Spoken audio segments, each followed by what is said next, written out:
Martin, Adam, Tim, and James were best friends. They loved adventure. They lived for thrills.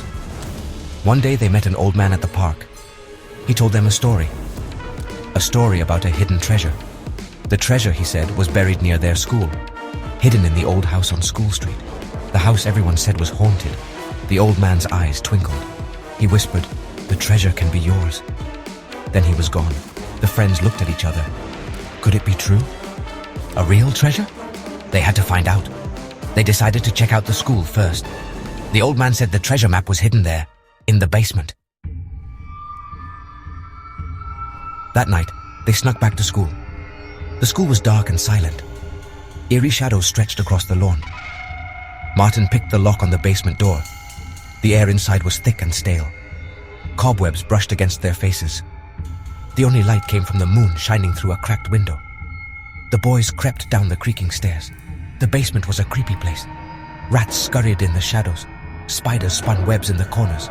The boys shivered.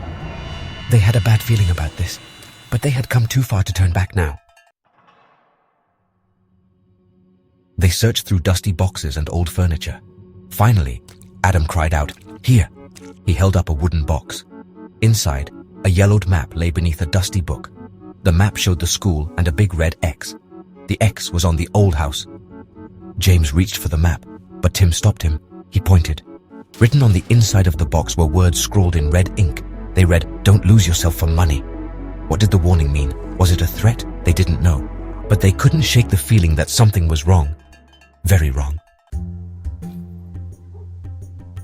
The next night couldn't come soon enough. Despite their fear, the promise of treasure outweighed their worries. They decided to meet at midnight, by the old house. The house on School Street was huge and imposing.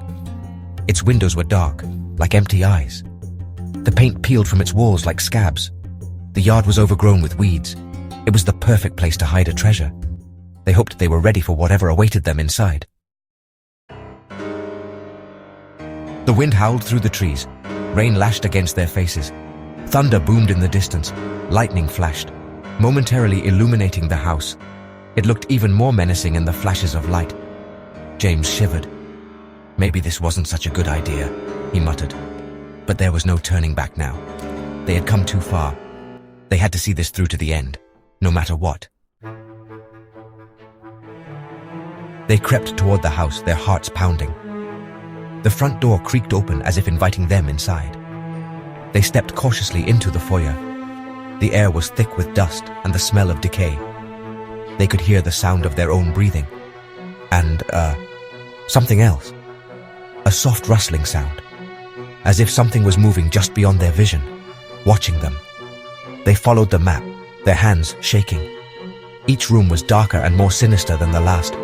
Cobwebs clung to them like ghostly fingers. They felt a presence following them, hunting them. Finally, they reached the basement. The map led them to a loose brick in the wall. Behind it, they found a small wooden chest. Trembling with anticipation, they lifted the heavy chest. It was filled with gold coins and sparkling jewels. Suddenly, a blood-curdling scream pierced the air. A dark figure emerged from the shadows. Its eyes glowed red in the darkness. It lunged at them, its hands outstretched. They scrambled back in terror, dropping the treasure chest with a clang. The figure lunged again, its breath hot on their necks. They were trapped. They turned and ran. They dodged cobwebs and leapt over fallen debris. The creature was right behind them, its raspy breath echoing in their ears. They could hear it gaining on them. As they ran, Tim remembered the warning. "Don't lose yourself for money." He knew what he had to do. "Leave it!" he shouted.